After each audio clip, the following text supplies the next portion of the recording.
Hello, School Transportation Nation. Welcome back to the best school transportation podcast in the universe. And we also have one of the best hosts, Mr. Ryan Gray, editorial extraordinaire. Ryan, welcome, sir. Hello, Nation. As always, it's great to be with you. Yeah, so Ryan's got some great headlines this week. We're popping off. We got first student purchasing Cook Illinois Corporation. They are a regional contractor in the Chicagoland area. So the social media was abuzz with that. We got Bluebird earnings Q1 2026. We have some California lap shoulder belt study. We mentioned it last week, but we got some deeper dives and we got some other great headlines and interviews coming up. And it's all brought to you by TransFinder, the leader in school bus routing software, by School Radio, your source for reliable radio communications, and by EverDriven, safe alternative student transportation that complements your buses.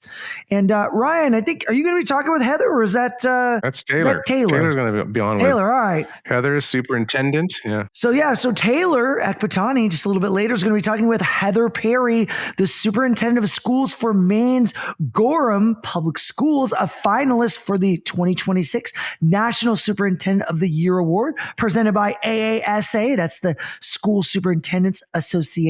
So we always do some good coverage of that, Ryan. And Taylor's always on the trail of these finalists to find out what's so special about them and how they tie back into school transportation.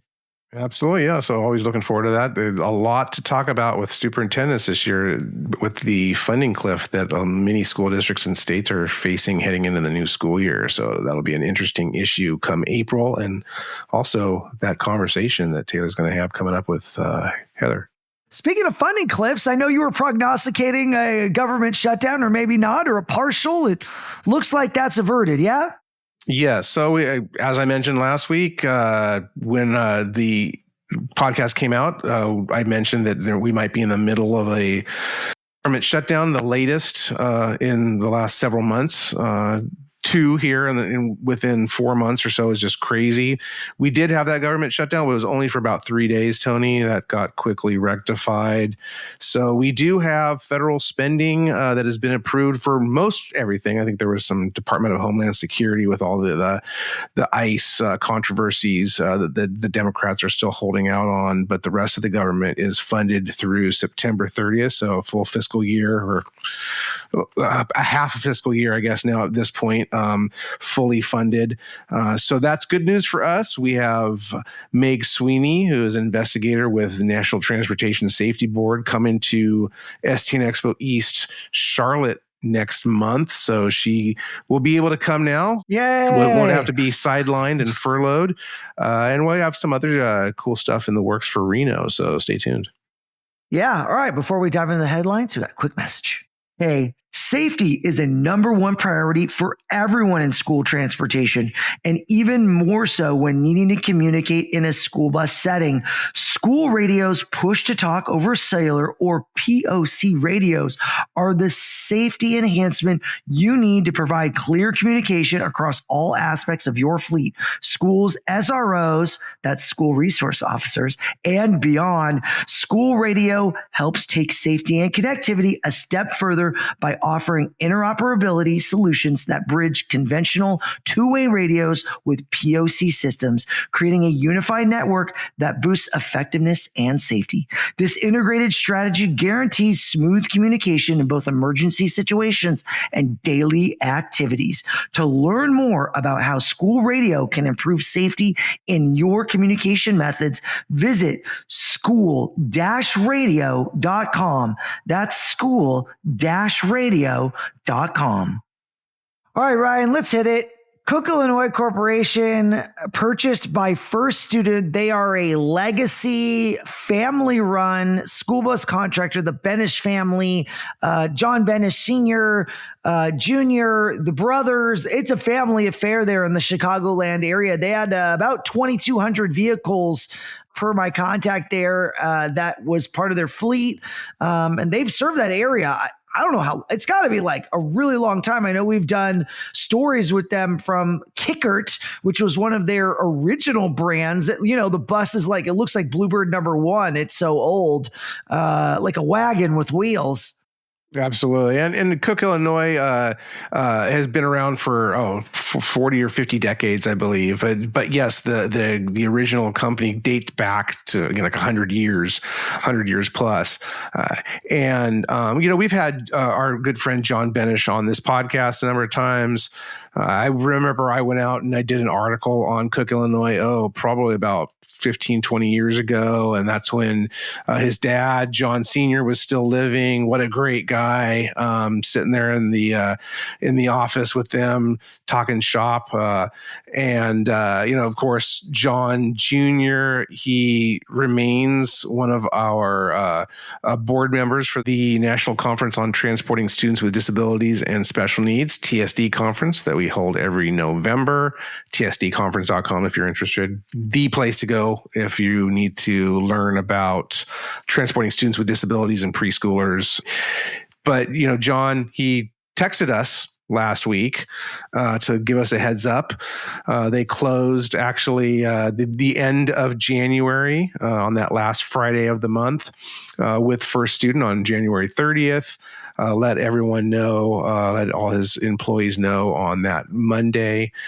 So congratulations to John, his beautiful wife, Christy, and their family. Like you said, it's a family affair there. The brothers are involved, the brothers-in-laws. The largest student transportation company, corporation in Chicagoland, certainly First Student, they have acquired a significant footprint there in the Midwest. Definitely we'll see what happens with it. There's always a lot of consternation sometimes mixed with excitement when we have a school bus company with the storied history of Cook, Illinois. They've been a mainstay. Now it's turning over to First Student. Interestingly, I talked with the First Student folks, and they are not issuing a press release on it, but they did confirm it. No deal figures were announced, certainly acquiring a private company like they did. But definitely, it will be interesting to see the landscape there, how that evolves when it comes to school buses, because Cook, Illinois operated so many, like you said, over 2,200 buses.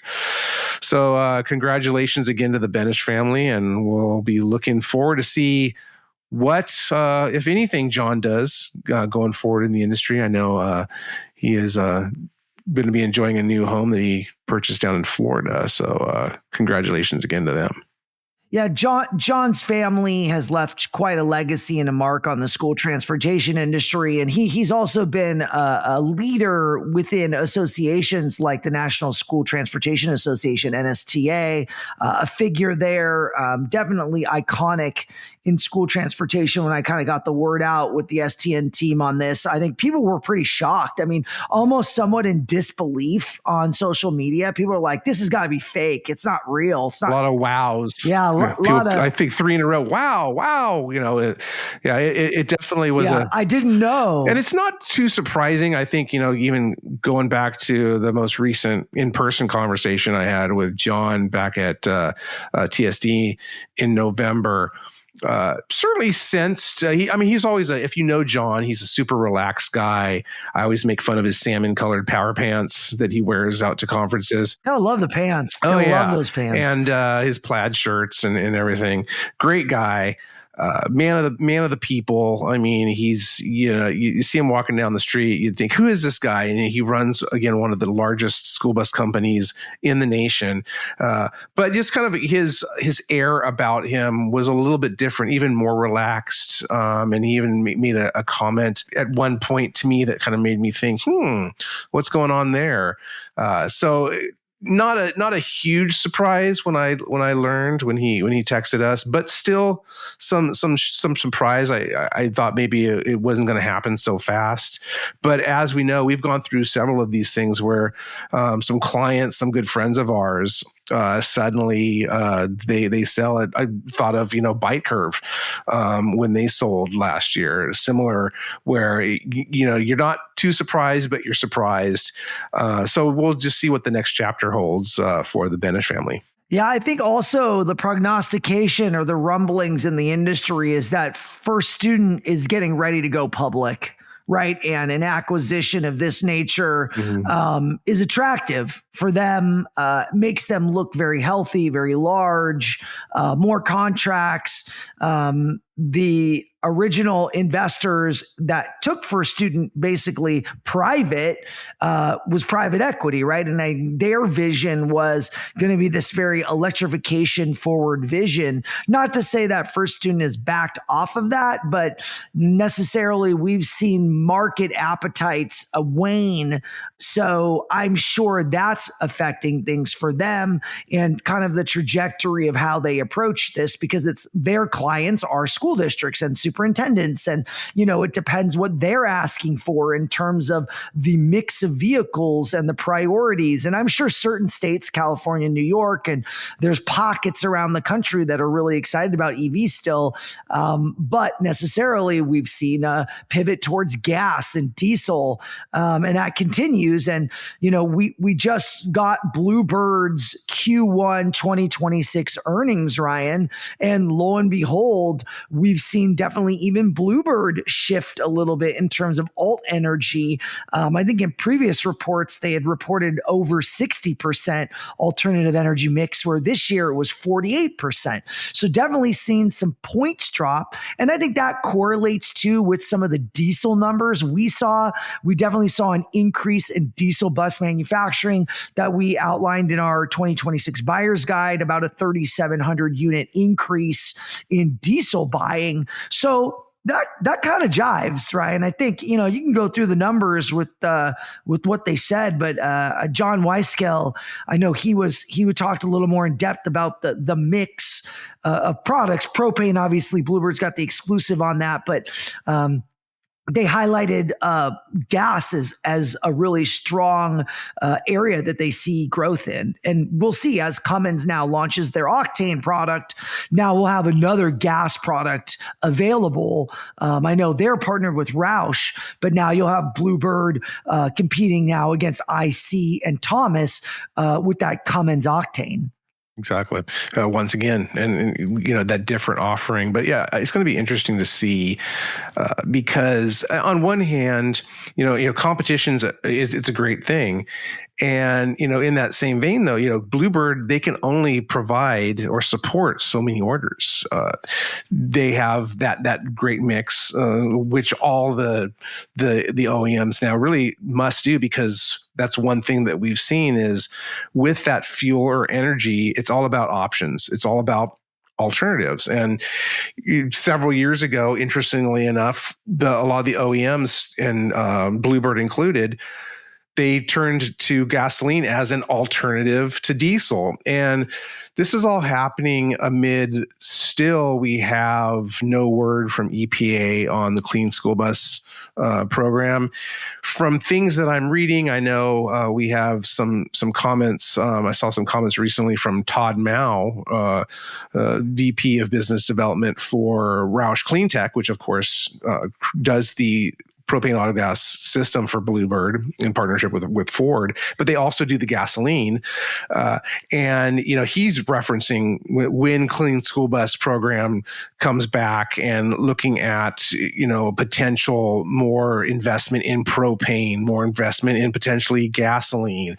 So I think the writing's on the wall. It's just everyone keeps waiting for that other shoe to drop when EPA actually comes out and says, okay, yes, it's back. So amid all that, certainly, we're going to continue to see a lot more purchasing of diesel. We also have EPA, which is in the middle of this new final rule updating their phase 3 GHG regulations. And we've talked about pre-buys of diesel. Is that in turn also going to drive up more purchase of gasoline? Absolutely.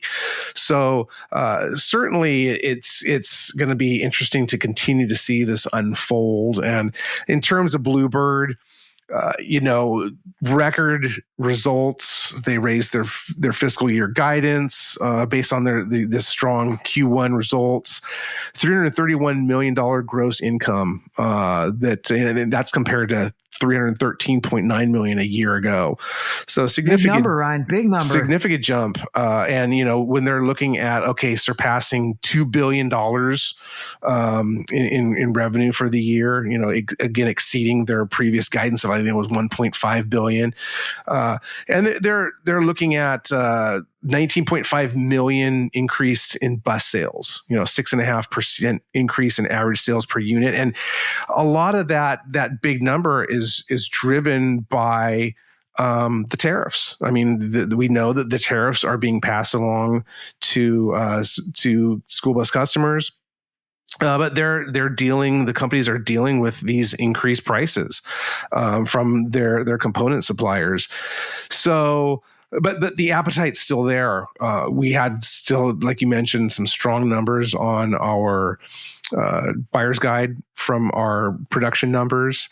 And I think that the feeling out there in the marketplace from the folks I'm talking to is still pretty good demand out there.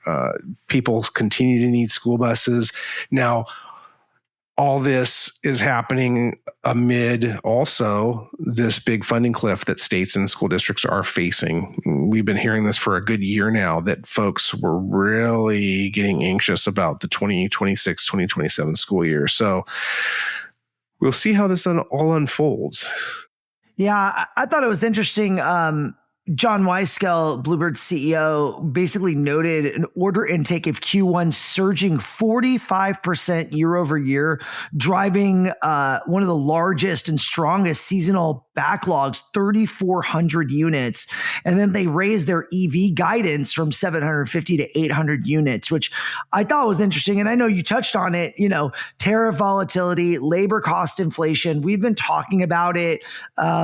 We'll see how that shakes out, because as the wind blows, the tariffs change on what countries, where, what products. And there's a lot of products that go into a school bus from a lot of places around the world. So I think, we all think it comes from Fort Valley, Georgia, or, Oklahoma, or, North Carolina, but those parts are being sourced all over the world into these manufacturers, and the customers feel the burden of that. And, it's kind of level set. This is the reality that a lot of automakers or enterprise level commercial fleet manufacturers are in. And the trucking industry is actually being battered, which definitely does not help, considering 2 of the 3 major school bus manufacturers are in the trucking business. So when trucking's healthy, it's kind of like things are great. But when it's not, it has a trickle down effect to the manufacturers. Regardless if the school bus business is doing well, trucking's kind of where their profits are. So it definitely impacts things as it rolls down. So definitely we hope just general economy improves, but going to keep an eye on it as it rolls, Ryan. Absolutely. Yeah, it's going to be interesting. And we have the ACT Expo coming up here in a couple months as well. So we'll have a lot of great conversations, I know, with a lot of manufacturers. All the main school bus players are there. Again, most of them have big trucking lines as well. But I know that we'll have a lot of conversations about tariffs and rising costs and fuel and energy mix and expectations versus reality and orders and, on and on and on. Regulatory. That whole conference is taking on a new feel. It's not simply the clean transportation show anymore. It's AI and autonomous, and there's still the environmental aspect. So we'll be having some great conversations coming up in Las Vegas. It'll be here before we know it, Tony. Yeah, I know you were diving into the California seatbelt study results, and we're going to get to that right after this. There are 3 types of people: people who love change, people who hate change, and people who regret not changing sooner. At TransFinder, they say, embrace change and have 0 regrets when you implement TransFinder's award-winning Route Finder Plus solution. Clients often share how they are saving money with Plus. They also share how easy Plus is to use. TransFinder's experts make implementation pain-free, and clients wish they had made made the switch sooner. Plus turns 6 years old in 2026 and is more robust than ever. There's a reason why 1 in every 3 students receiving school transportation takes a bus with TransFinder's solutions on it. Don't let fear of the unknown hold you back. Kick off 2026 right. Contact the TransFinder team at 800-373-3609. That's 800-373-3609, or email them at getplus@transfinder.com to learn more about Route Finder Plus and their other award-winning solutions and services. Yeah. So as you alluded to, Tony, and I mentioned this last week, a lot of eyeballs heading over to articles that we have both in the February issue and online from Taylor Ekbatani that dives into this new data that was compiled by Ron Kinney. So if the name sounds familiar, he is a former state director of pupil transportation for the California Department of Education. He worked for Laidlaw as their government relations chair before they went over to the First Student. Been involved with NSTA, great guy. He is the go-to person in California and really one of them in the nation for anything and everything school bus.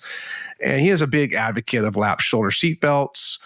For a while now, he has been working on pulling data from these California Highway Patrol reports that look at school bus crashes, Tony, and they look at fatalities, but they also look at injuries. And I've mentioned this time and again, this industry, we pay so much attention to the fatalities, and the numbers are so low. You know, they are record-setting low in terms of all other modes. We know how school bus safety equates to fewer student deaths.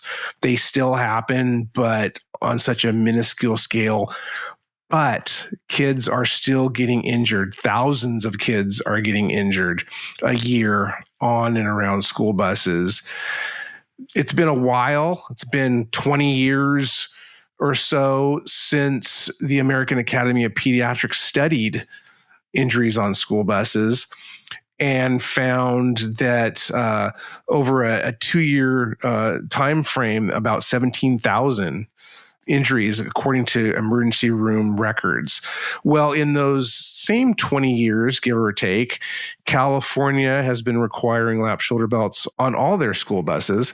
And basically since July 1st of 2005, all buses that are newly purchased have to have them. So for the most part, you know, over what is that, like 20 years, we've gotten a lot of lap shoulder seat belts into school buses in California. There's still some outliers out there, but definitely when you're looking at 25,000 or so school buses, the lion's share have these lap shoulder seat belts. So Ron's data that he extrapolated from the CHP report, really telling. And again, it's getting a lot of eyeballs on our articles, a lot of positive feedback. I'm sure that there's some negative feedback out there too. Haven't seen much of it, but we do know that there's still some people that are still adamantly opposed to lap shoulder seatbelts. But this data, it looks at actually 30 years, Tony, of crash data. So the 10 years prior to this law going into effect, and then the past 20. And when it looks at, a 74.5% decrease in absolute number of student injuries in school bus crashes, that's crazy. You look at the per million vehicle miles, 45.5% decrease in the past 20 years. So this report is showing, really for the first time, that seatbelts are reducing and greatly reducing student injuries. You look at the year by year by year, and you see there was a slight, ebb and flow once the law went into effect, but really it's precipitously dropped since then, showing that not only are fatalities dropping, and actually they haven't had a fatality in California in a couple decades. Even before, I think there was one time where they had 2 fatalities, but California has been very lucky in not having any fatalities in school bus crashes, at least recorded by CHP. So this data, it's a really interesting read. We have the latest news article by Taylor Ekpatani that she published last week at stnonline.com. When you're on the website, head over to our magazine section. You can go to our digital edition, click into February. I write about it with my column. Taylor dives a little bit more into it as well. And, it's really interesting, the conversations that she's had, that I've had. We know that the National Association for People Transportation has long called for NHTSA to study school bus seatbelts, lap shoulder seatbelts, for their effectiveness. And we learned, as well as NAPT recently, that NHTSA does not do any such tests for any vehicle. So that was a real eye-opener. And it was, an eye-opener to NAPT, so much so that in light of a new paper that they had published last year, which they did come more into congruence with the National Transportation Safety Board, which has long been an advocate for lap shoulder seatbelts in school buses, they still were calling on NHTSA to do this study and still saying that school districts need to make that decision for themselves. And I really do feel that to move the needle, you do need to have states and or school districts voluntarily say, hey, this is what we need to do. And at a certain point, when we get to half the country, maybe you'll see the dominoes fall. We still only have, a little over half dozen states that require lap shoulder seatbelts. But when you have the NTSB do these investigations, Tony, and one of them is cited in Ron Kinney's report. There's one in 2014 in Anaheim, California, where the bus ran off the road and it hit a tree, and the tree intruded into the cab.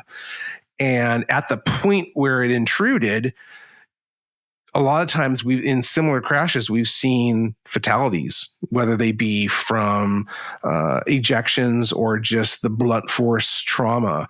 And all those kids were belted in. And yes, there was injuries, but NTSB found that the injuries would have been greater, if not fatalities, if they were not belted in. So again, a really interesting read.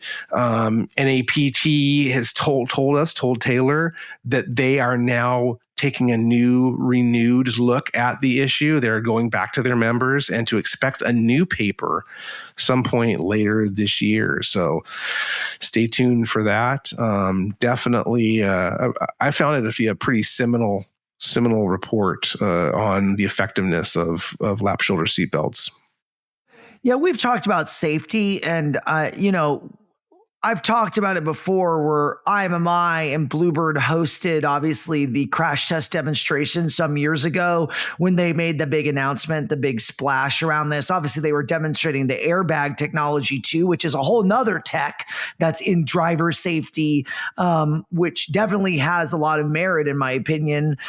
First of its kind, really starting to roll out. I think starting to roll out on new vehicles now for Bluebird. So I'll definitely keep an eye on this, but I can imagine proponents of seatbelts love what you've written, love these results, because it only corroborates what they've been yelling from the mountaintops in terms of safety.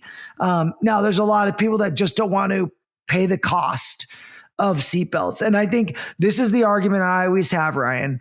Is the industry only motivated because of budgetary constraints or safety? You have to pick one, right? You can't have both. So is our priority safety, or is our priority money and cost?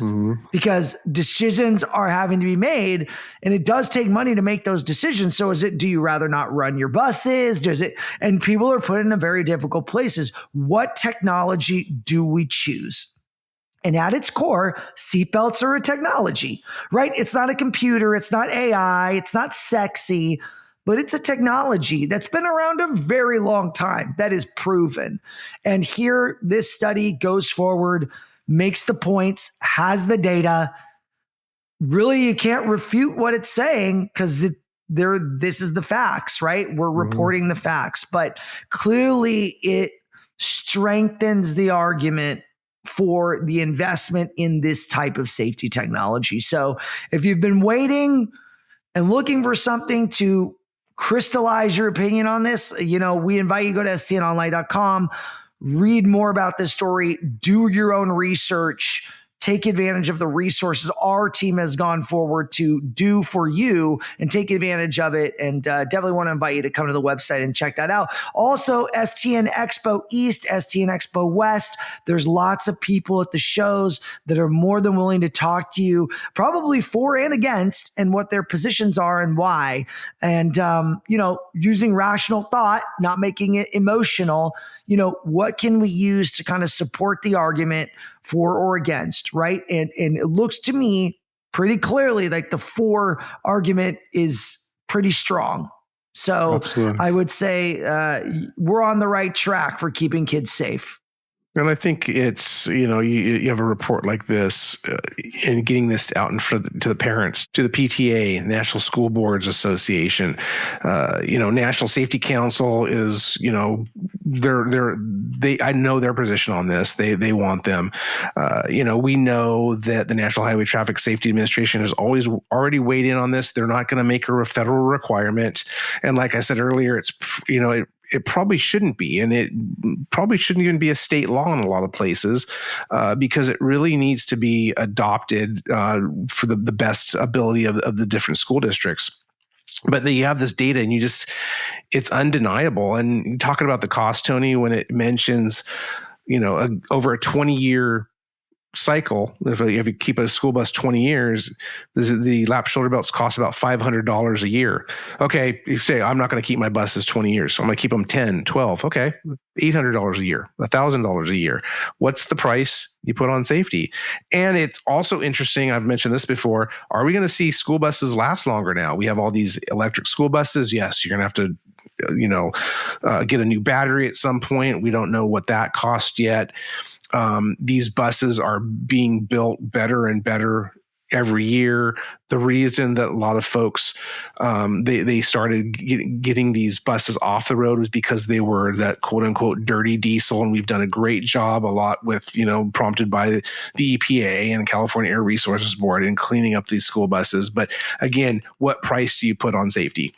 $500 a year, that's not a lot when you're looking at, and all these other costs that are racking up. So like you said, Tony, it's a proven technology. Check it out.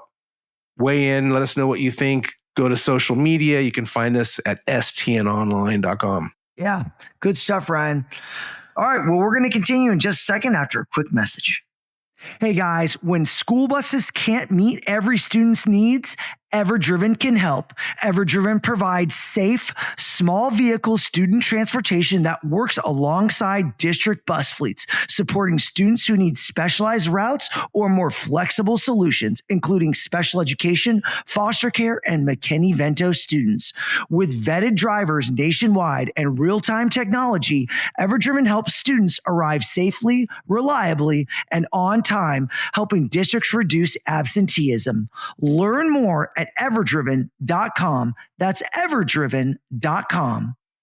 All right, we're going to go to Taylor and Heather Perry, Superintendent of Schools at Gorham Public Schools in Maine. Hi, Nation. It is great to be on with you guys today. I have a super exciting guest with us.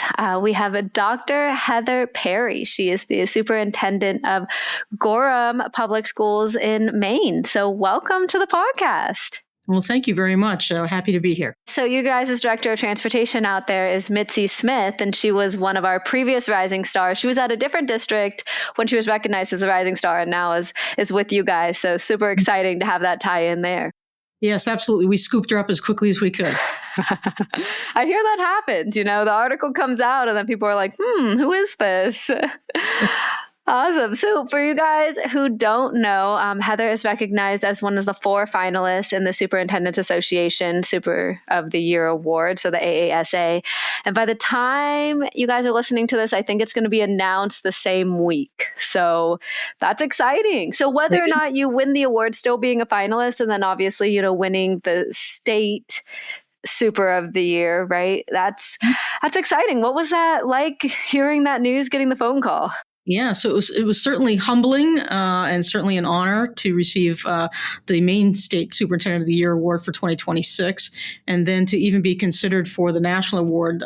I'm not sure what their criteria is. I keep wondering to myself what that might be to make me in the top 4, but I'm just happy to be there. And again, just honored and humbled to be considered in that category, either at the state level or the national level. I've been certainly very active in the state as a superintendent for many years, and I've been very active at the national level with AASA as well. So just really a pleasure. And I think it speaks more to my community and my staff and the incredible work that they do day in and day out that allows me to do some of these other things as well. So to me, this is not an individual award. It's certainly a community-based award. So appreciate it.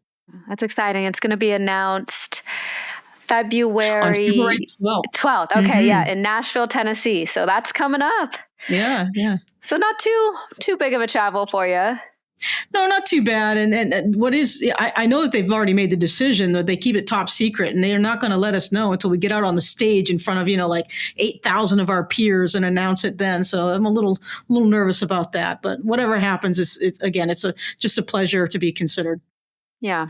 And your road to superintendent. So, we were talking earlier, and there's going to be a special report at stnonline.com. So if that's not already out, it will be coming shortly, guys, but stay tuned for that. But you have, wanted to go into education since you were in elementary school. What kind of sparked that?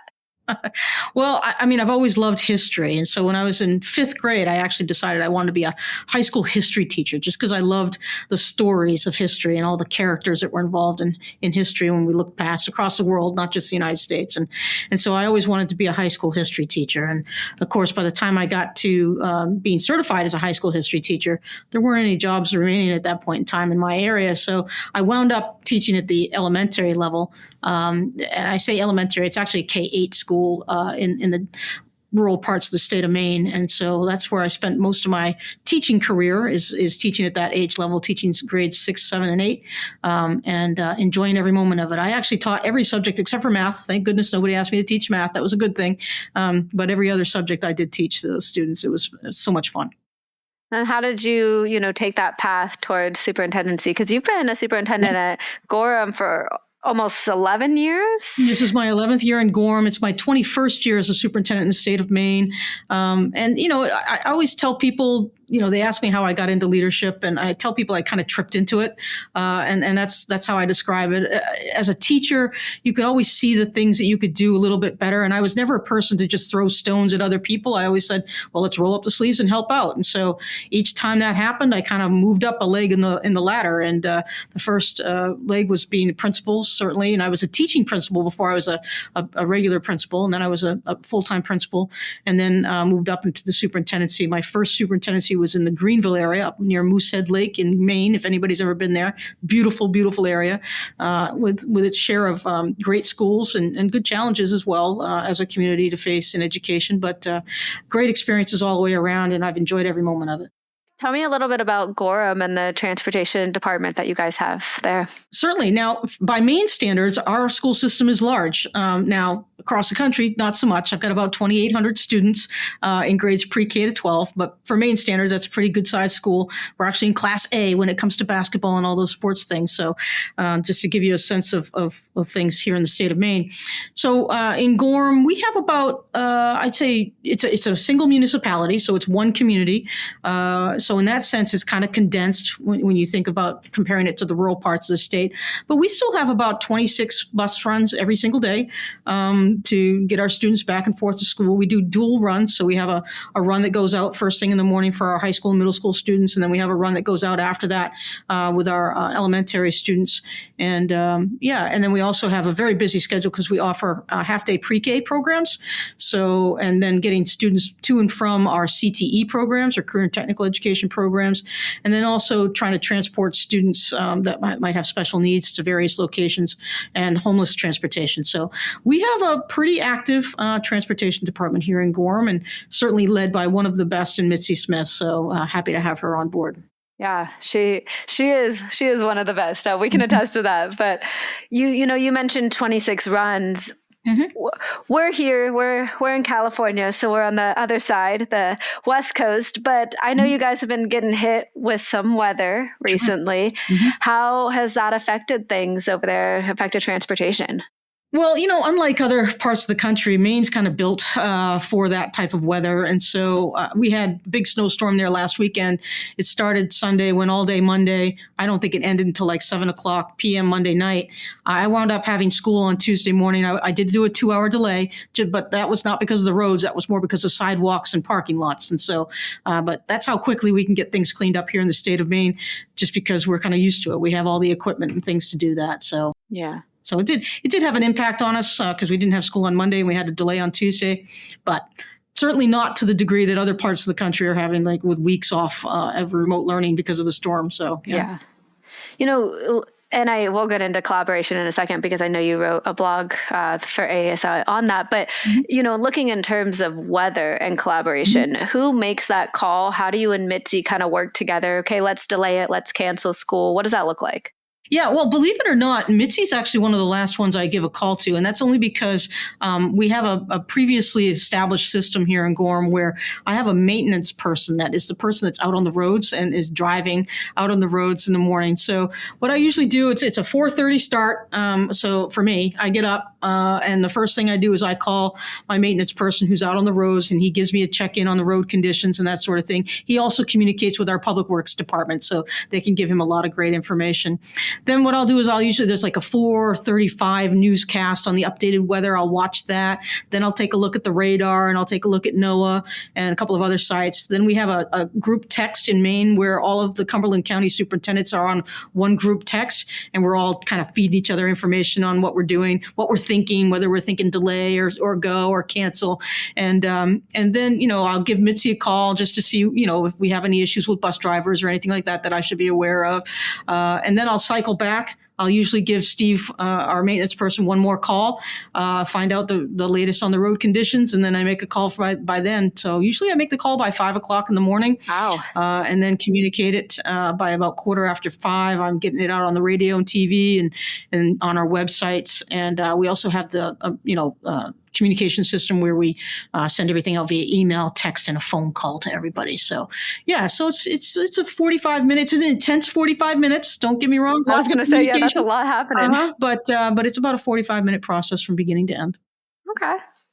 And I mean, you mentioned the virtual learning, so that's always an option now since COVID, being able to pivot there. But it sounds like you guys didn't have to do that. Well, we have a rule here in Gorham. We when we build our calendar, we build in 5 snow days into our calendar. We use those 5 snow days as traditional snow days just because we all remember the snow days of our childhood, and we want to make sure our kids still get those. But then what we say to families is that after we've used those 5 days, if we have any further days, then it's remote learning at that point. Okay. Yeah, I like that. We never had snow days, but I just picture, kids like sledding down, hills. It sounds fun. Yeah. Well, first it's getting up in the morning and gluing their eyes to the TV or the radio to see if they have school, right? That's the first thing. And then once there's no school called, there's a cheering that occurs in the household. And then they all have breakfast and go out sledding. That's for sure. Yeah, that sounds fun.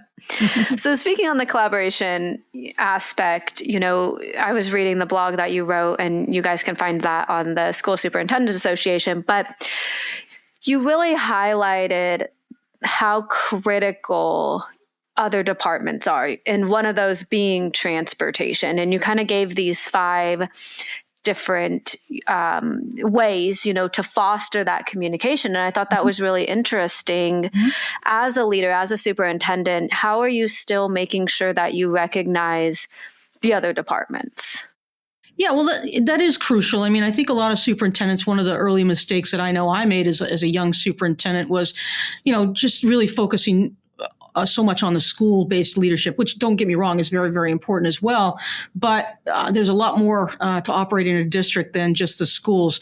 And I think that's where, some people can kind of get a little lost in that. And I think that one of the ways that we try to do that here in Gorham is that number one, our program, I call them program directors. So any of our program directors, like transportation or facilities maintenance or school nutrition, for example, are all program directors, special education as well. They meet with the whole team. All of our school-based leaders and all of our district program leaders meet as a whole team at least once a month, sometimes more frequently than that. And so that they feel part of discussions and part of the whole as we talk about the needs of our children in various aspects of our school system. They're hearing that, they're understanding that, they're thinking about ways that they can also contribute to helping out with certain problems that might be addressed or identified in the district. And I think that conversation is so very, very important. So that's one key way. Another key way is that I do have an assistant superintendent and myself. The two of us sort of divvy up each of our building principals and program directors between the two of us. And we meet every month at least. And again, sometimes more frequently than that, but we at least set aside a meeting every single month with all of those director positions to just talk, touch base, catch up, see what their issues are that might be going on, celebrate the things that are going really, really well, understanding the challenges and being sure that we're there to support them in any way that we can, whether that be immediately or maybe that's something that we kind of tuck away when we work on budget development kinds of conversations or when we work on strategic planning.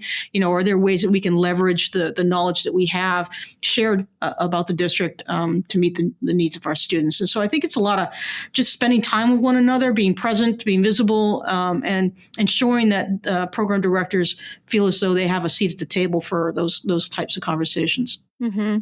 One point that stood out to me was, the professional development. And I know schools do a lot of professional development, and a lot of times transportation is kind of begging for some of those same conversations that are happening in the schools to happen also, with the transportation professionals. So I think that was important that you highlighted that as well to make sure that there is that fostering of communication and training.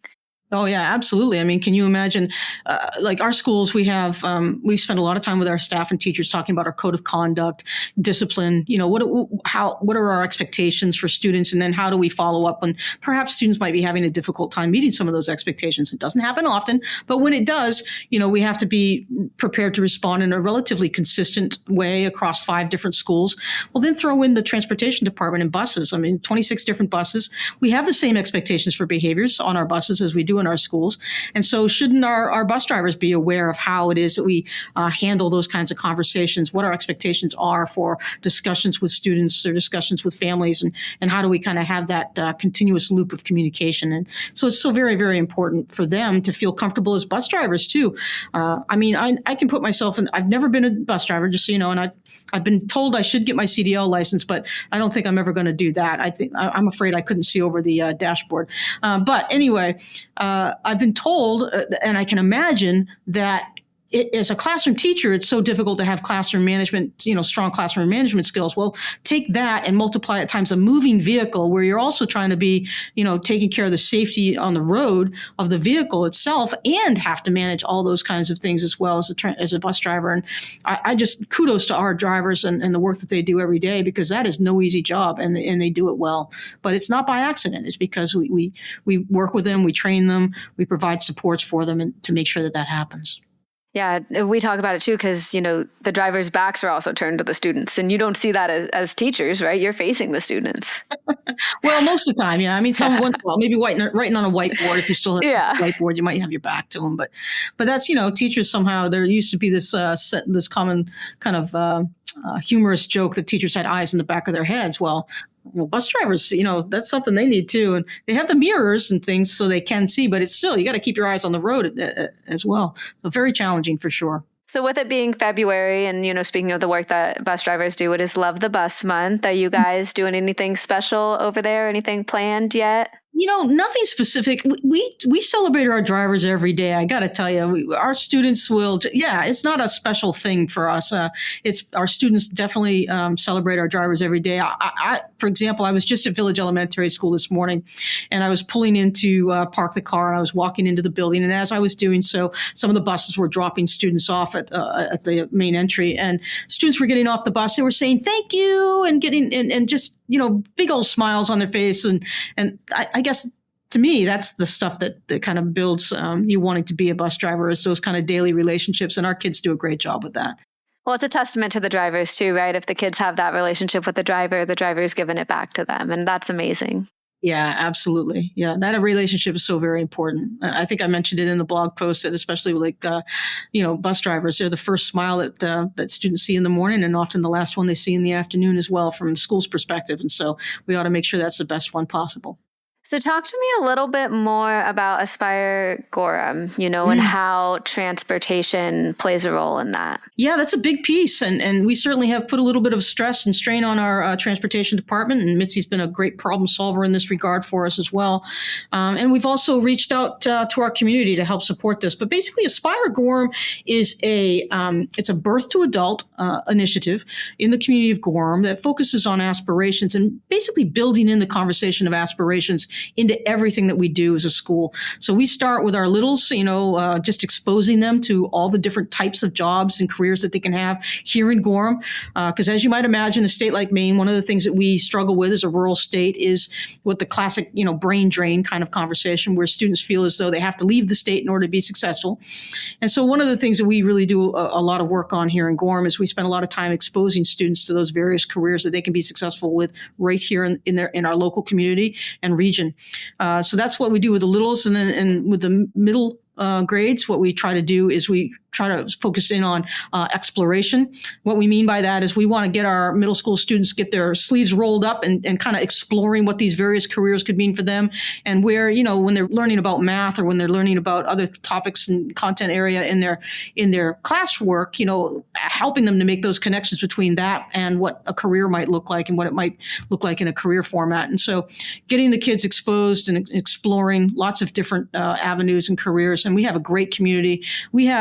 Well, when we started off, we only had a few partners. We only had like 10 different business partners in the community of Gorham, and now we have 90 different community business partners in our region working with us on this initiative. And so we have lots of folks that'll come into the schools and again bring in demonstrations. How does pipe fitting work? Bring in the pipes. How does welding work? We'll bring in a demonstration for welding. How all those kinds of things, and getting our kids involved. And then where the rubber hits the road with transportation is really at the high school level. At the high school level, we want our students experiencing their careers. Early on, getting a feel for, hey, I think I want to do this, but maybe do I really want to do this? And really answering that question for themselves before they have to make decisions about where to go on to post-secondary experiences. And in doing that, what we really want is we want our students, especially at the junior and senior year of high school, we want them out of our schools. I mean, I lovingly tell our kids we love them to death, but we don't want to see them because we want them to be out in internships, apprenticeships, any of those kinds of things, dual enrollment credits with the local community colleges and the local university, anything that basically gets them out and experiencing the careers that they're thinking about. And with that, as you might imagine, transportation becomes a barrier for students. If we think about, some students might have their license for sure, and they might have their own car, and good for them, but there probably are students that don't have that type of access to get to those internships and co-op experiences. And so then how do we provide that for them is a question. And that's where Mitzi comes in with our buses. When she comes in with our van drivers, we also work closely with. We have a public bus line here called the Husky Line. We get tickets for students to be able to ride the Husky Line, and in some circumstances, we even directly reimburse families that might be able to provide transportation for students. And so, it is certainly a big aspect of what we do here in Gorham with the Aspire program, and we want our students to be able to access those experiences when they're in high school. So transportation plays a huge role. Yeah, that's really important. And I, was reading about that and thought, what a cool program that you guys are offering too, just being in high school and being able to have those internships or those opportunities to see really what you want to do in life. Yeah, it's really incredible. And the feedback we get from students is great. I mean, when we ask students, do you feel like we've prepared you for the world outside of school? It's like 86% or 87%, somewhere in that vicinity, say, yes, absolutely, which is pretty darn good for high school students, right? And then, we also get the feedback from students that really appreciate, like, the most feedback we get is from students that say, oh, I thought I wanted to be this, but then I experienced it and I don't want to be that. And they were so thankful that they got to make that decision prior to actually spending tuition dollars and significant monies on a college experience in that area. And so that's been really, really helpful as well. No, that's super important. I mean, like you said, if, someone has an idea to go one way, to go to college for that, and then they get into that career and they're like, oh, maybe this wasn't for me. So no, that's awesome that you guys are offering that opportunity. Mm-hmm. Yeah.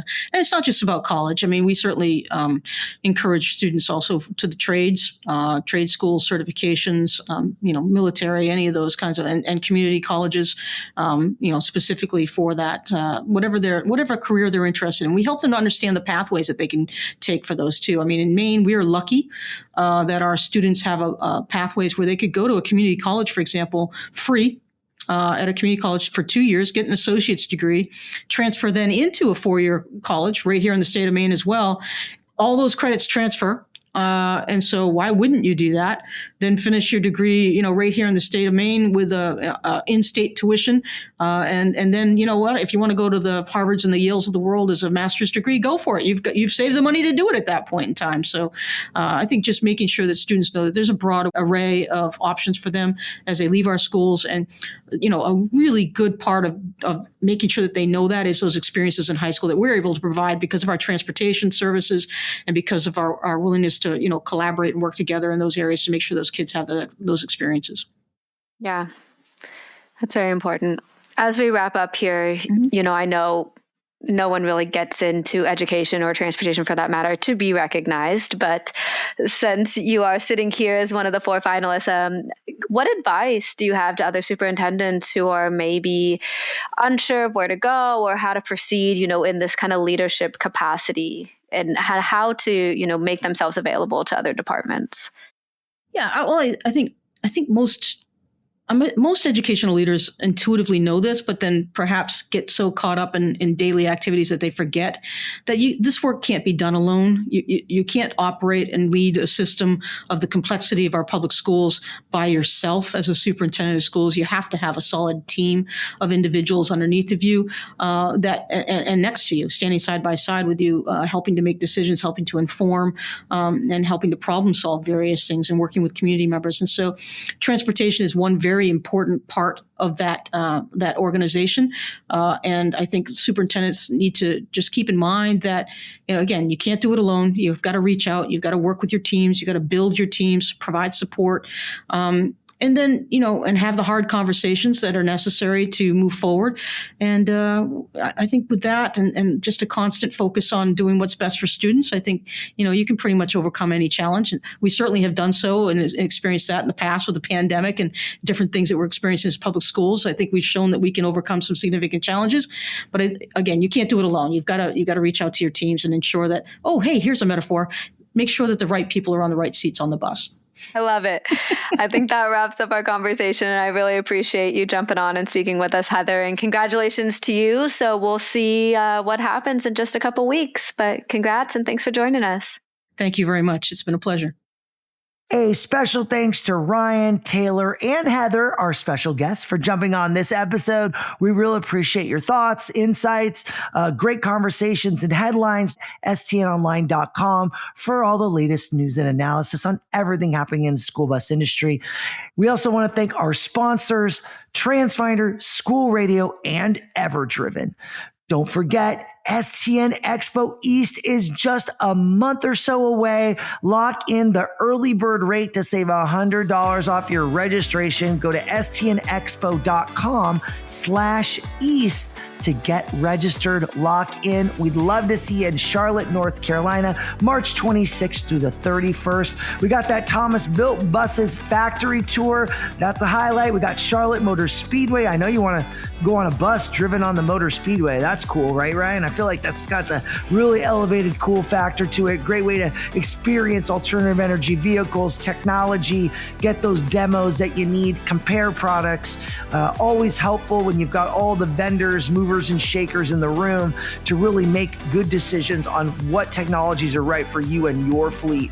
And you know what? You can also talk to peers. We're all about connecting people together.